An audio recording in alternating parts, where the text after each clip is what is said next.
Hey everyone, and welcome to another episode of Stitching Tales. I am Johanna Lundström. And I am Malena Hjerpe. And in today's episode, we're going to talk about a topic that is very dear to my heart, which is Coverstitching, a very particular machine that you use primarily to hem stretchy fabrics. And Malena, why is a Coverstitch useful? As you said, it's when you want to hem knitted fabrics, it gives a really stretchy seam, and it's really pretty, really beautiful compared to if you sew with your regular home sewing machine. So it that is the big advantage, the stretchiness of the seam. Yeah, absolutely. You can achieve it similar with the twin needle on a sewing machine.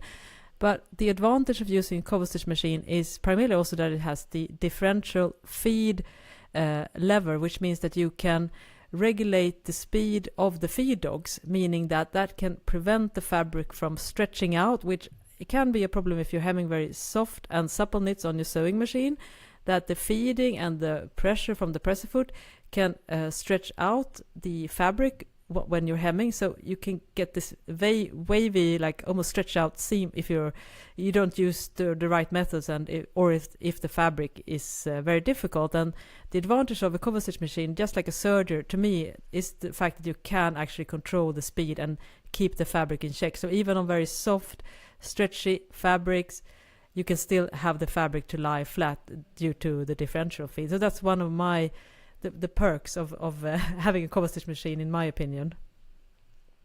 Yeah, definitely, and it's it gives a really nice look when you wear it. How long have you been having your machine? When did you get it? I bought my first Coverstitch machine. I think it's almost 20 years, so it's probably time for celebration. Woohoo! So I could tell you the backstory. Why I purchased one is that I was part of a sewing group that we had a sewing meetup every week, and one of the fellow sewists had she was sewing a lot of t-shirts, and her hems looked so beautiful, and I wasn't able to achieve that using the twin needle on my sewing machine. So I asked her, and I don't really think I quite knew what a Coverstitch machine was back then. It wasn't like a famous household product. And so I was like, what tricks did you use on your sewing machine to get such a beautiful hem? And she was like, oh, but I have this. And then she showed me a FUF combination machine, which was common back in the days. It was a serger and a Coverstitch in the same. So you did a switch. And these machines, you can still get them, but today it's more common with standalone machine. And I was like, wow, that became like my dream machine, because I've always sewn a lot with knits, but when she showed me that and compared to what I could achieve on the sewing machine, it was like I realized I really, really wanted to have one, and they are quite expensive. And back then I didn't have a steady job. I was as a journalist, but I only had like temp jobs, various temp jobs. But I got a really nice check for a freelance job, and then I got the cheapest combination machine, and I think that was in 2004. So yeah, it's a 20-year celebration today, not but today, maybe this year.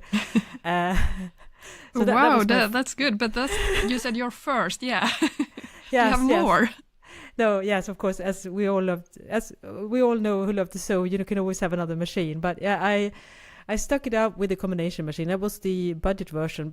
My sewing friend, she has a more higher end FUF machine, and I had the cheaper one, but it was still quite expensive. It was called FUF Cover Style.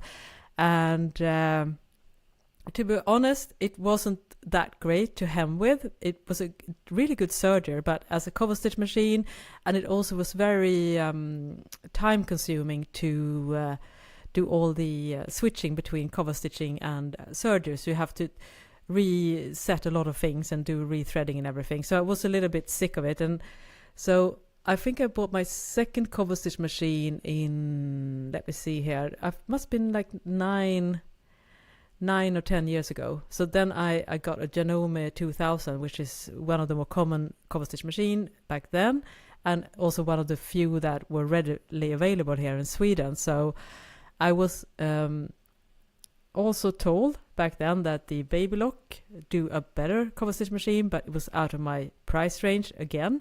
Then I had at that point I did have a steady job as a journalist, but it was extremely low paying, so I could barely pay the bills anyway. So that's how I ended up getting my second cover stitch machine, which I still have today. And I'm definitely thinking about doing upgrade in the future, which I think we're going to talk about, because there are a few different type of cover stitch machines. So, but mine now is a standalone, and I would say it's a decent machine, but I wouldn't say it's an A++ machine. So, but you also have a cover stitch machine, right, Malena? Yeah, I got one like it wasn't that long ago. It was like maybe four and a half something years ago.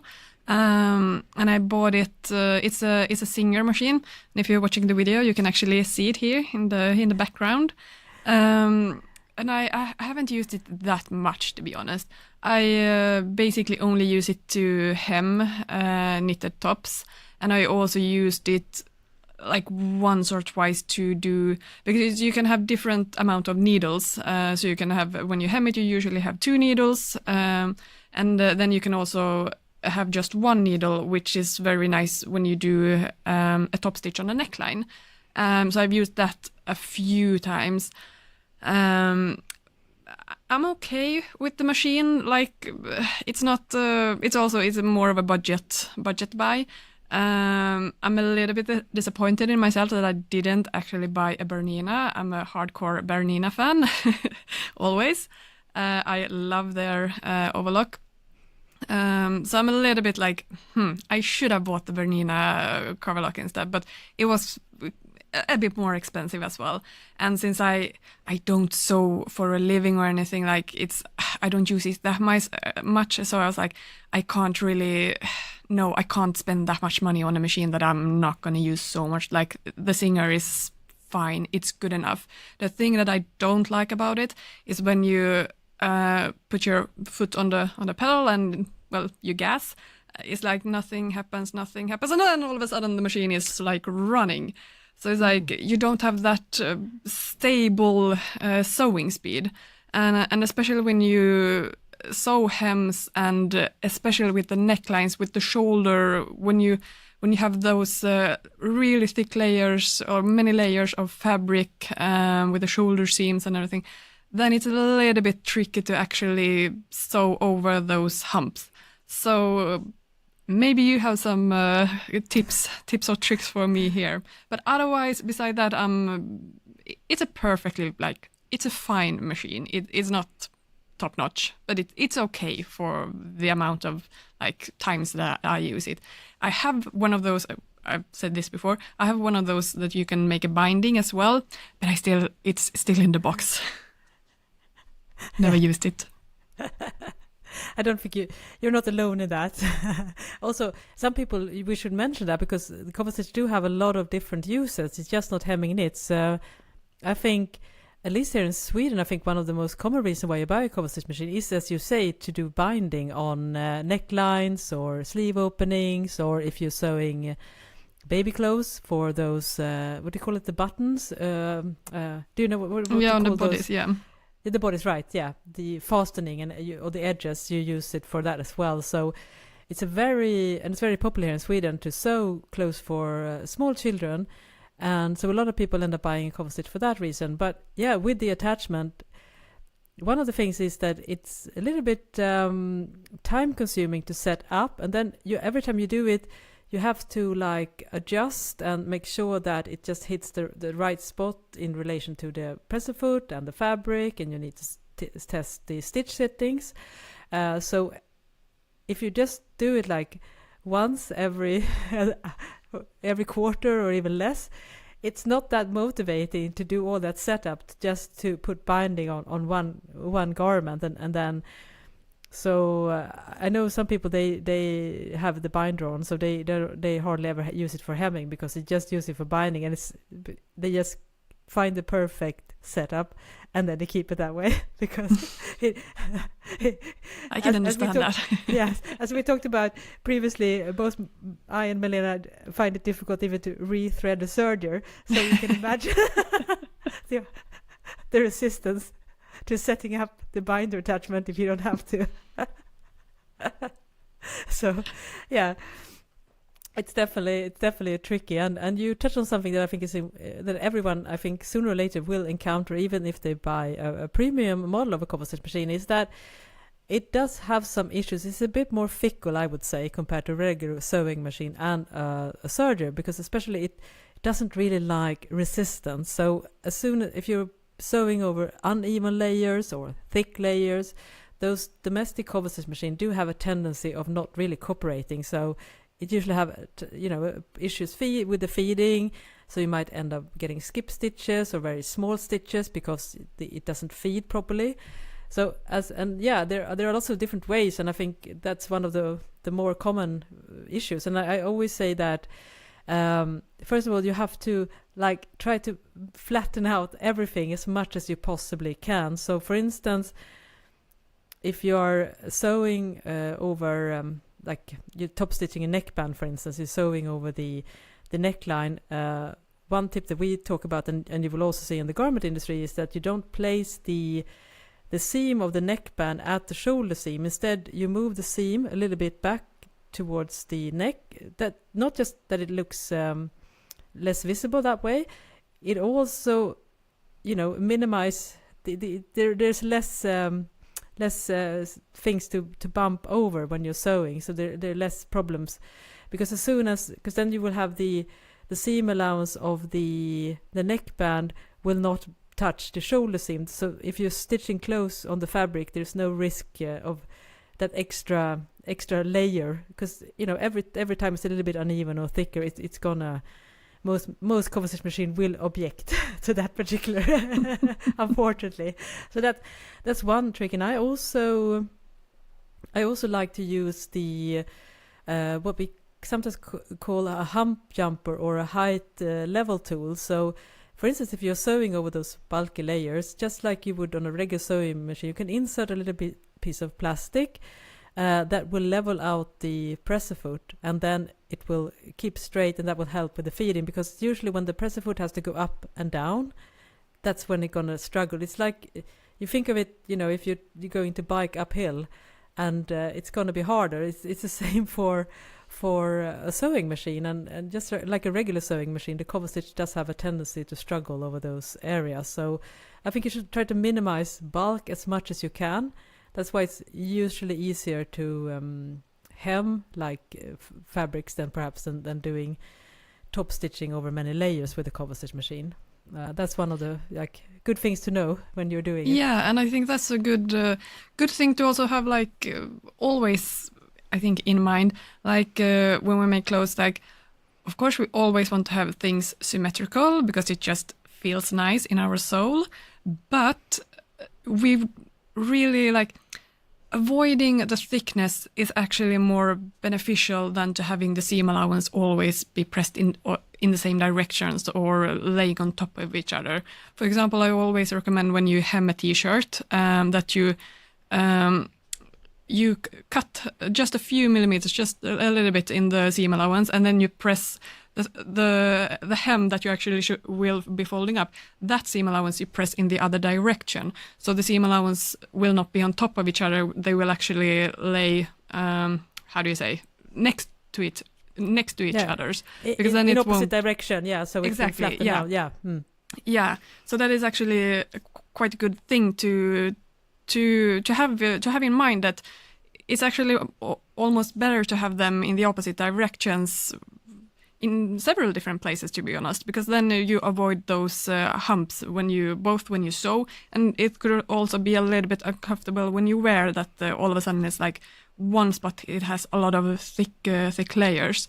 So in this case, forget a little bit about the symmetry, and also, for example, for the neckline, the rib attachment that I always have in my sewing patterns, then I always recommend that, yes, you sew together the neckband first, and those seam allowance, the cut, you place it just below, a few centimeters from the shoulder seam. So it's not on top of the shoulder seam, because then it again will be too much layers. So you just place it a little bit like behind it on the back neckline. Because then it also won't be so visible. If you place it at center back, which you of course can do, that's like perfectly fine as well. It's just going to be a little bit more visible. So that's a bit more like preference as like how do you want to do it. But as a general rule, try to not place it that seam at the shoulder seam, because then it will be extra layers again. So those kind of small things that even if it's not like specifically for a cover lock now, those are like general things I would say when sewing with knits and woven in some cases as well. Yeah, it's a very good it's a very good rule. And if you check garments made in the garment industry, you will find these type of methods that we are talking about. And of course, if you get our patterns for knit tops, you will see these in the instructions as well. And we also show step by step what Malena is talking about in our book Fit for Knits, where we have a whole section dedicated to just attaching the neckband and all the things you have to consider when you're doing that, and also if you want to top stitch the neckband afterwards on the fabric. So just those little things. And I was going to give you a tip that I go more into detail in my, because I have not just written a book about cover stitching. I've also done a course called Coverstitch Success, and I will link to that course in the description section of this video. And by the way, if you want, you can get 20% off this course if you use the code POD20, which is POD20. Again, links will be in the description section, information there, but and over at thelaststitch.com you can find the course.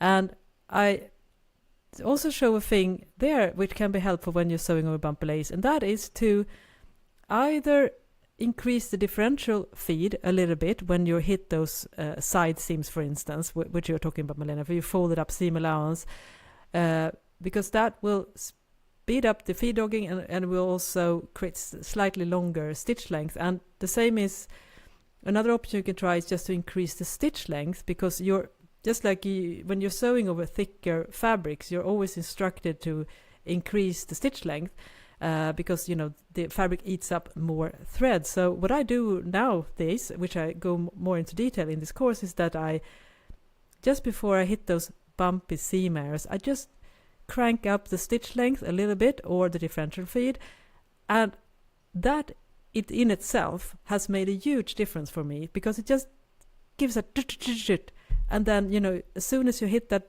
past that bumpy area, you revert back to your original settings. So don't be afraid to change the settings during stitching, because I found that this has helped me a lot with preventing skip stitches, which can also happen when the cover stitch isn't like flat all the time. That's usually where these skip stitches occur as well, because it doesn't get like contact and proper feeding with the fabric. Oh, that's a really, really good tip. I never thought about or tried that one. I will definitely do it next time. But if we back up, basically I've already told how much I've used my cover stitch. That was my experience about it. It was a couple of hems and a neckline top stitching. You have slightly, I'm being ironic now when I say slightly, more experience about cover stitching. Tell us, what do you have? Yeah. So I can tell you the backstory. Just like we have just shared, we both have a fair share of struggles with our cover stitch machine, and that realization that a cover stitch machine is quite hard to use and it's not intuitive. It's a very different experience from sewing with a sewing machine or even a serger. So what I started to do is that I tried to really like figure out a lot of those common problems and what can be done about it. So I think it all started that I dedicated a long blog post back in the days. I think that was almost 10 years ago now, just to this topic, how to troubleshoot your cover stitch machine. And that soon, and I also talked with a very knowledgeable person here in my hometown, Yvonne, where she shared lots of her tips. And so that post just, you know, got bigger and bigger, and it quickly became my most read blog post, because it turned out that there weren't that much content about how to properly sew with the cover stitch machine, and it wasn't really covered in any sewing books either. And there were a couple of blog posts here and there, but not that much content. It didn't really address the troubles that you could have with the cover stitch machine. It was just instructive on how to use it. So So that's how it all started. And then I began doing videos on my YouTube channel about cover stitching, and they soon became my most viewed videos. So clearly, you and I aren't the only people that has had issues and perhaps found it a little bit overwhelming. So that's the backstory of it. And then I realized that, when I published my first book, Sewing Activewear, I had a section dedicated to cover stitching, and several people said, "Oh, so nice to finally have a book that addresses cover stitching." So I thought, well, why not do an entire book about cover stitching? So that's how it all started, and I made the book, which I have in my hands now. If you're watching the video version, it's called Master the Cover Stitch Machine, and this was published in 2019, so it's going on 5 years now, and it's still my best-selling book. So I think I've sold over 10,000 copies of this book, and it's also in a German version as well, if you're German-speaking, and you can get it everywhere on Amazon and as an ebook over at my shop at The Last Stitch, and that was a real game changer, and I just realized that there were so many people really wanting to learn more about cover stitching, and this book is both about how to use it properly and also with lots of illustrated tutorials, like step-by-step tutorials on how to do everything that we're talking about now, the binding, and it also, like, if you don't have, I'm showing the book now if you're wondering. So it's as you can see, it's a very illustrated book with step-by-step instructions, and both on how to do binding without a binding attachment or without, and now I'm showing a page where you can see other uses, because a cover stitch machine is not just about sewing with knits. You can use it for a lot of other things as well, because it has several different stitches. So I also show how you can use it when you're sewing jeans. For instance, doing the belt loops, because if you look at belt loops, jeans where you bought in a store, you will see it's actually done with the cover stitch machine, which I don't think everyone knows if they haven't checked. And also you can hem at least lightweight denim using the chain stitch or the single needle stitch on a cover stitch machine. That's also a similar stitch that you will find in ready-to-made jeans. So if you really dive deep into cover stitching, you will find that you can actually do more than just hem with it. So that's it's really, really fun to just do the book, because I had to go outside my own comfort zone, because just like you, I had primarily used it for hemming before, so it was also lots and lots of research on my behalf to figure out how to use it for all these other purposes. Oh, wow, yeah, that sounds it's when you start thinking of it, you realize that you can do so many things in there. With the cover stitch. That's really cool. I have not seen your book, to be honest, so it was really fun to see some snippets from it. Remind me that I have to send you a copy. Sorry, Malena. But do you mean you haven't bought my book? Sorry. I mean, it's on the way. It's on the way. Yeah. Definitely. Now it's bad vibes in the pod. Sorry.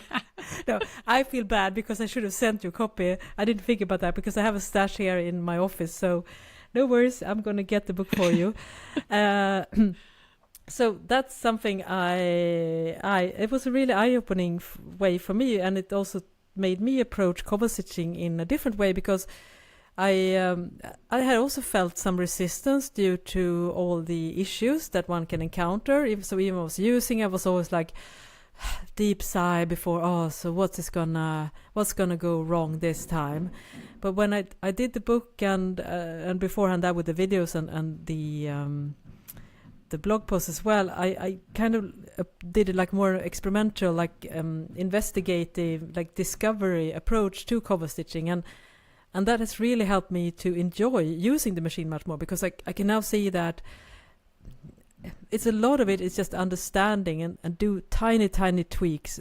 Another tip that I don't think people do enough is to experiment with the presser foot pressure, because again that can also fix some of these issues with feeding and skip stitches and all that kind of stuff. So to me now I feel more like, okay, so now we're going to see what can I do this time to prevent issues from happening. So yeah, it's definitely changed my entire approach to cover stitching, just doing this book and learning along the way. That sounds very inspiring. Maybe we should So what are the different type of seams you can do with the cover stitch? Just so people get if you don't have one, for example, so you know the difference between a home sewing machine and a serger. You can have, for example, you can have 3 different amount of needles, right? Yes, exactly. So I think today I would say that most standalone cover stitch machine and most combination machine will have 3 needles. So you have, you can either sew with 3 needles, which means that you will have 3 straight stitches on the upper side, and then you will have a looped overlock pattern, you could say, on the reverse side. And what you can do, because that stitch is actually quite beautiful, and it looks similar to what we're going to talk about in a minute, which is called the top cover, which is like a 5-thread cover stitch seam that you can see in ready to wear, especially activewear, for instance. But if you call it reverse stitching. So the I think most people don't use, when they use the 3 needles, at least here in Sweden, I think more people actually use it on the reverse side, so they get that decorative loop formation on the right side of the fabric, because it looks really, really nice. You can experimenting with that, and you can use thicker thread in the looper, woolen nylon, for instance, so you can get really nice decorative stitch. So I think to me that is probably one of the selling points of getting a 3-thread. Yeah, and it's really common to have, for example, if you have a raglan sportswear top or something like that, you have it as a decorative stitch along the seam to hold down the seam allowance, and also it makes the seam much more durable. I mean, it's much more it won't crack that easily. Yeah, very, very good point as well. Yeah, so you have the 3 needles, and then you can usually, because if you have the 3 needle version, you can choose between having a narrow 2-needle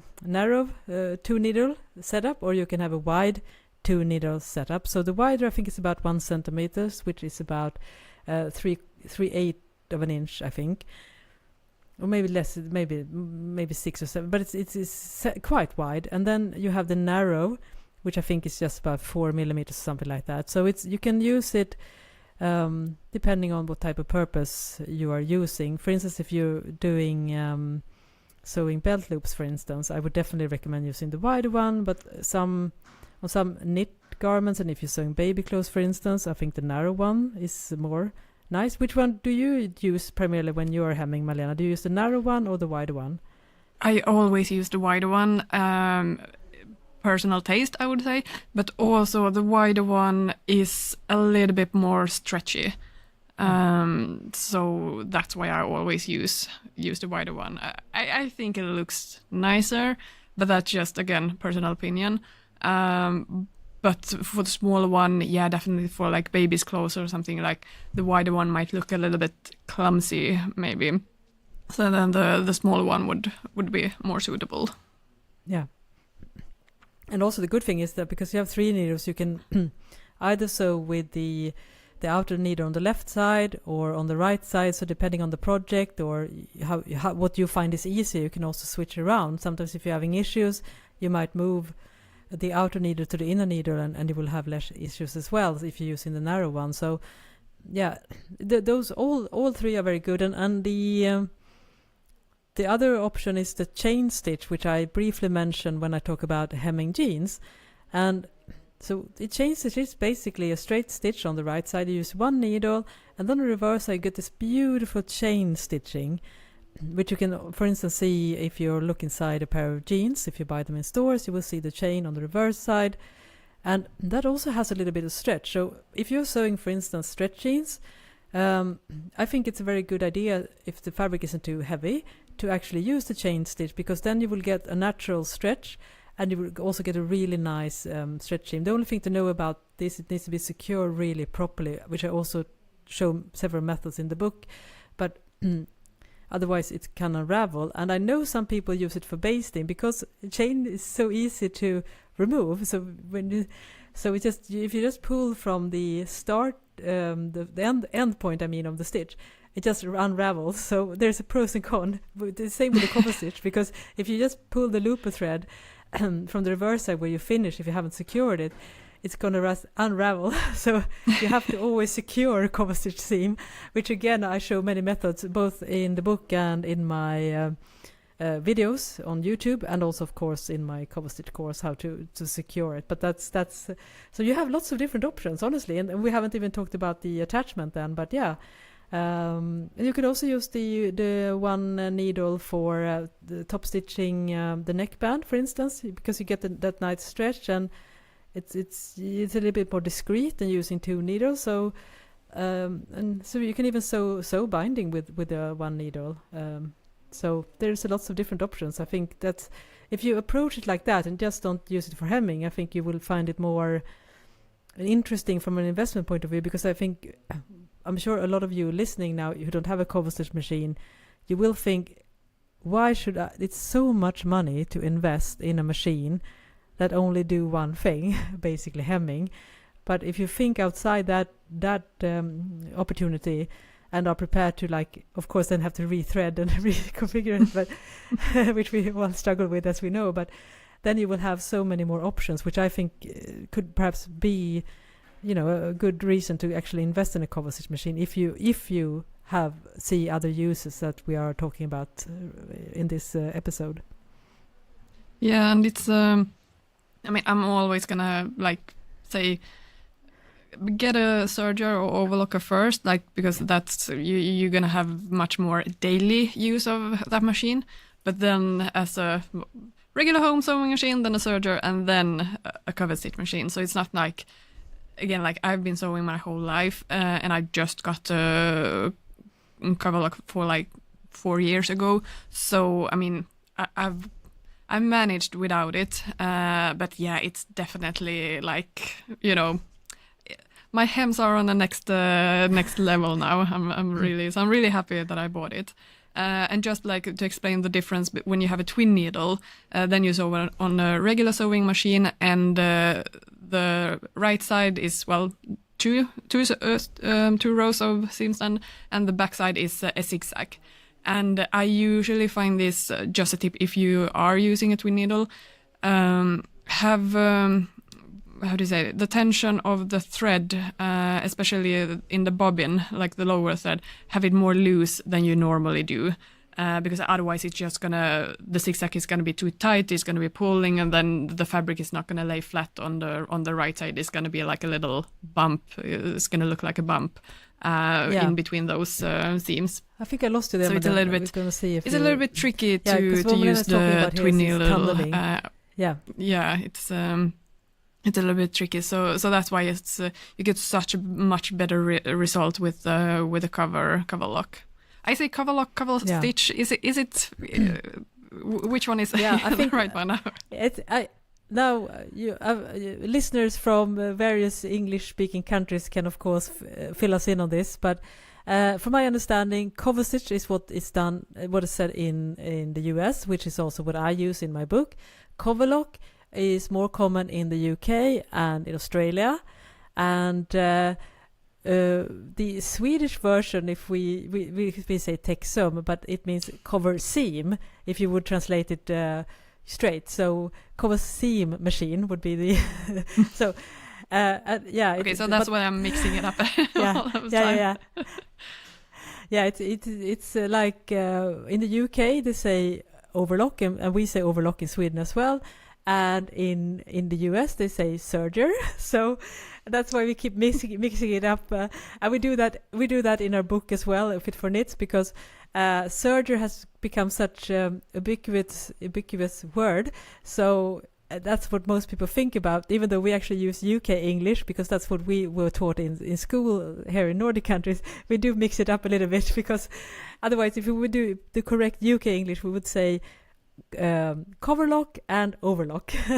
And so we talk about the same thing here when we say serger overlock, and I think all of you know that we talk about the same machine. And but in a way I think it's when you think about it, because the overlock, it explains what it does. It overlock the edges, and then the serger, that's, I guess, is more that it cuts cuts the fabric, right?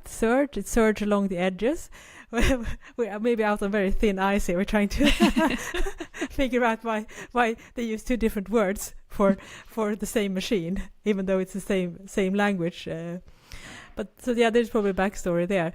But yeah, absolutely. And speaking of a cover, because nowadays, if you are in the market to buy a Coverstitch machine, you will also have the option of having a fifth thread. So a normal Coverstitch machine with 3 needles have four thread stands, one looper thread on the reverse side, and then 3 stands for the different needles. And now you have what's called usually a top cover machine, which is doing what the professional hemming is. We talked about the reverse side. This top cover machine has a fifth situated for the fifth thread spool, so it's like a second looper thread basically, and that creates the professional finish. So if you go and look on a pair of leggings today that you buy in a store, you will, I would say 9 out of 10 times, not be hemmed with the 2 needle cover stitch. It will be hemmed with this 5 thread cover stitch seam. So there are a couple of brands now that has this top cover function, and that's probably the machine I will get. But I'm kind of holding out because I know that it can be a little bit fickly, and I've tried it and in the research when I did a book, and I found it quite cumbersome to use. So there's definitely a learning curve. I think the machines will improve. I think Brother was the first brand offering it. Now Janome does as well, and I think probably Babylock as well. So probably several different brands have this. So, you know, I'm not saying if you're just buying your first cover stitch machine and you're not like too crazy about the details, I wouldn't buy one of those because, you know, it's a newer machine, so it will probably have more issues. But if you're thinking of reinvesting in a cover stitch machine, I might consider it, just like I'm doing myself. So I will definitely, once I've gotten that machine, and I will hopefully do it this year, I will definitely do an episode about that so I can talk about my experience. Hopefully not too bad. But that machine, how does the seam look? Is it basically the same on the right side and the reverse side then? Yes, it's similar, yes. So it looks like the flat lock seam. If you buy a garment that is sewn with a flat lock seam, that's the same formation. It just looks like the flat lock seam. And on the reverse side, you see it looks exactly like the 3 needle cover stitch. So it's a different formation. It looks really, really beautiful, but it's a little bit more fickle, yeah. And speaking of fickle, I guess since you have made a course about issues that you can have with Coverlock, you have noticed a lot of things that can go wrong. Tell us a little bit more about this course. Like, what are the examples that you teach and show there? Yeah, because this is an online course and it's videos, right? Yes, it's divided into over 20 different chapters, which go into everything that you need to know to both prevent and fix common cover stitch issues. So if you're watching the video version of this, I will actually show you a little bit of the course now on screen. And if you're wondering, you will find the video version on YouTube. So we're going to see here. So I'm just going to show one of the courses here. Section. So it's basically, I go into everything from understanding tension, how to fix tension issues, because tension, of course, you know, is when either the needle thread or the looper thread is uneven, which is a very common problem, especially when you're sewing with tricky fabrics, and I talk about stitch length.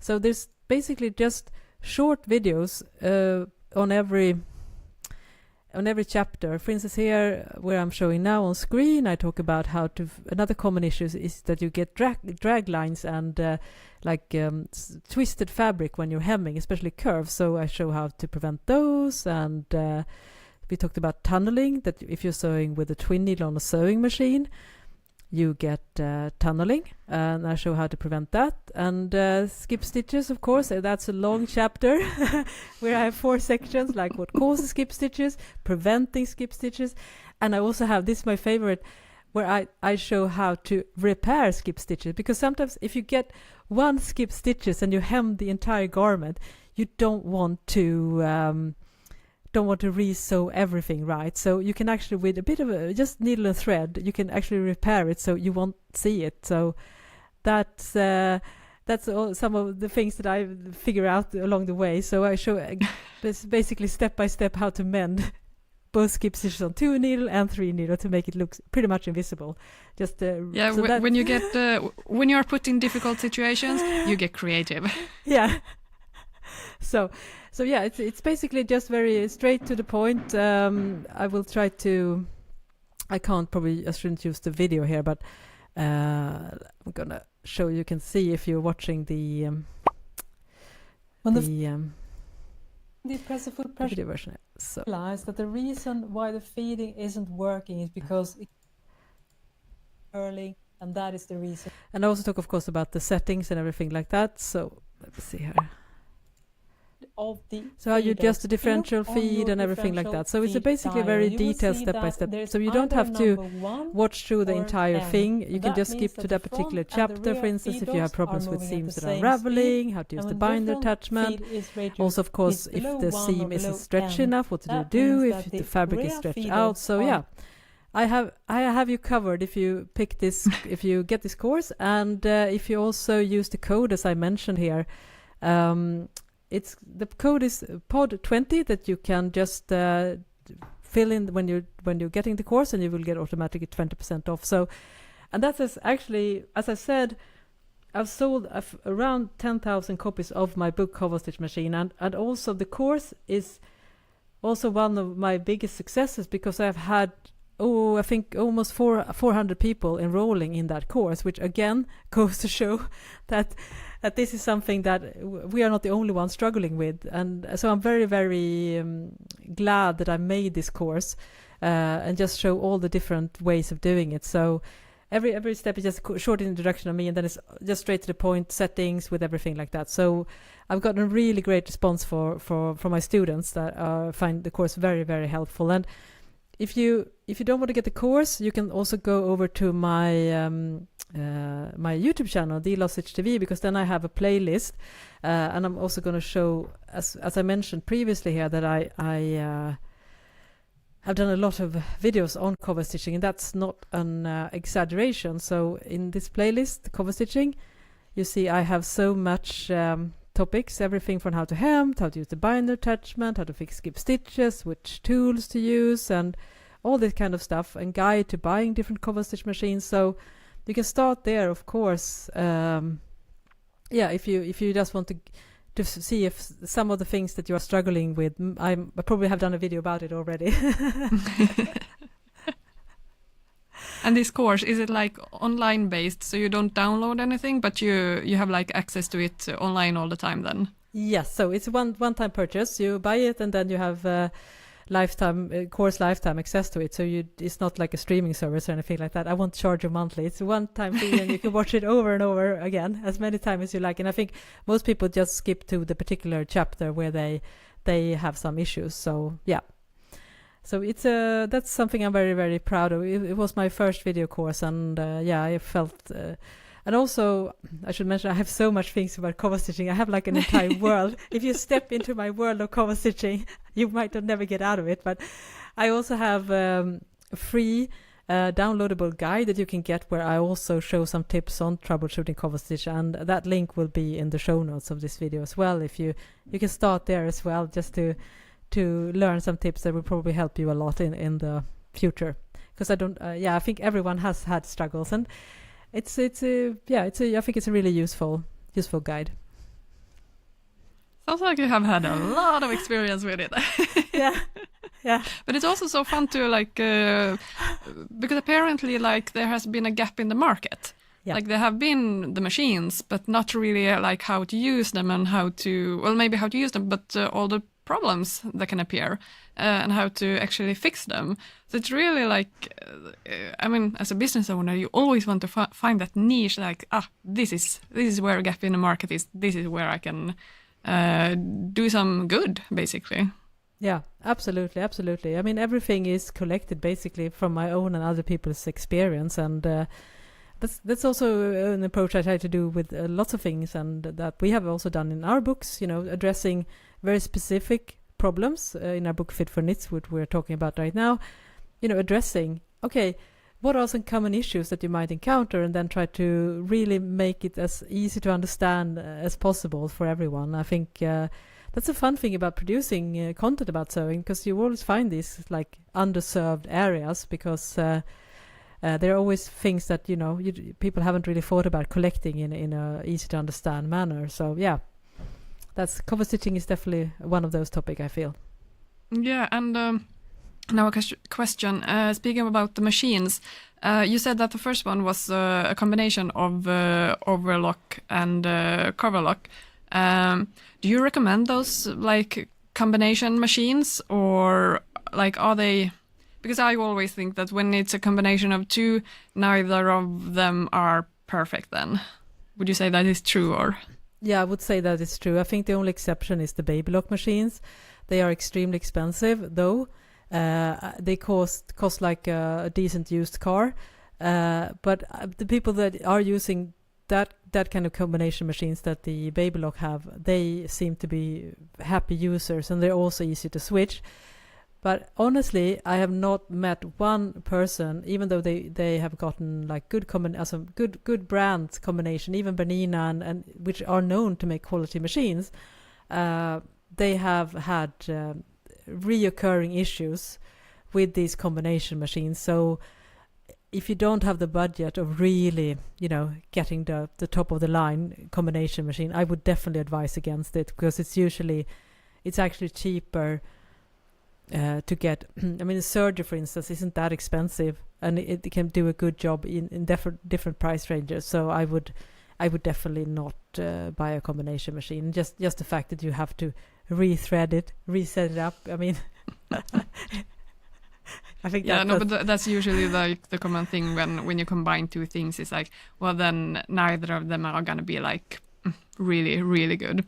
Yeah, you can also say that the difference between like a home sewing machine and the industrial machine, then it's also like the industrial machines are even more specific to do one thing, but do it really, really well. So for example, the home sewing machines, like you can have different stitches like straight stitch, zigzag, and all other like hundreds of different decorative stitchings.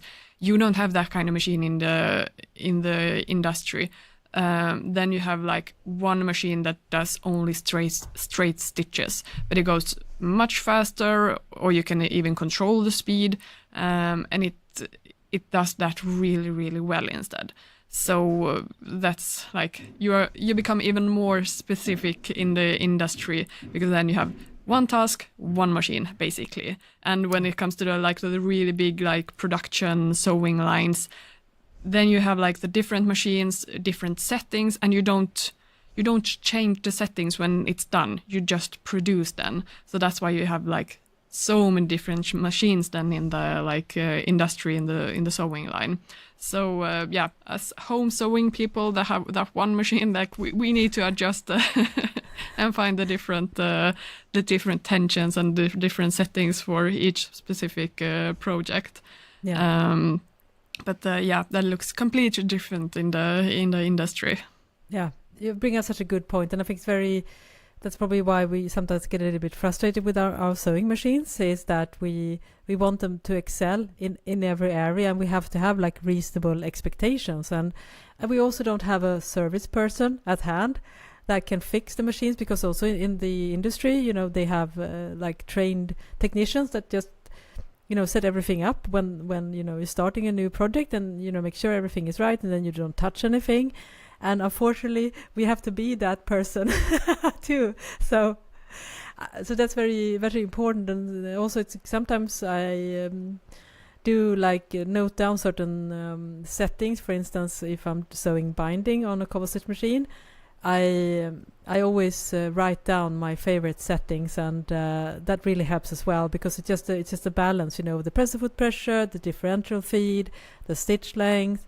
So there are lots of different things that you can adjust to achieve that perfect result. So when you're doing it again, you at least have a baseline, so you don't have to start all over again. I mean, you still have to do samples, but but it's just not as bad as trying to start from scratch every time. So I think that's one way of, for us to think about it if we don't have the option of having a service person doing all this. Yeah, but that's a really good tip to actually write down your settings for the different projects. That's a really smart way of doing it, so you don't have to retry everything. Like you have you don't have to start from the first step. You can actually move along a little bit faster. Yeah.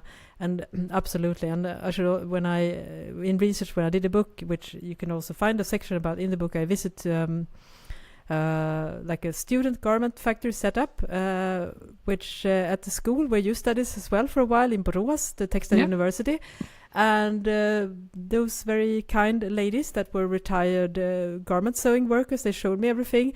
And I will have to say, it was much nicer to sew with a properly set up industrial machine.